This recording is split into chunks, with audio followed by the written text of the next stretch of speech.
Hello everyone, আজকে তোমাদের সাথে বাড়ির পুজো ডেকোরেশনের ভিডিওটা শেয়ার করে নেব। ওটা ছিল প্রথমেই ফার্স্ট ওভার গেটটা, অ্যান্ড দেন পুরো রাস্তা জুড়ে ছিল এরকম লাইটিং। অ্যাকচুয়ালি মানে আমি ভিডিওটা পুরো শ্যুটই করতে পারিনি, কিছুটা করেছিলাম। এখন এই যে এটা সেকেন্ড ওভার গেট, ঠাকুর নিয়ে যাওয়ার সময় কিছুটা শ্যুট করেছিলাম। ওখানে কফি আর ফুচকা স্টল ছিল। আর এটা ছিল আমাদের বাড়ির রাস্তাটার ডেকোরেশনটা।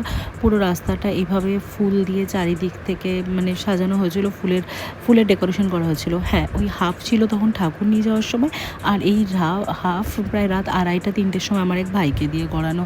মাঝখানে আর টাইমই পাইনি এক ফোঁটাও যে একটু সুন্দর করে ডেকোরেশনটার মানে ভিডিও করে রাখবো। তো এই যে রাত্রিবেলা তখন রাত 2:30-3টে তখন পুজো চলছিল। তো আর বাড়ির সবাই আমরা ছিলাম। আর এই যে মা ঠাকুরমশাই তখন একটু বিশ্রাম নিয়েছিলেন।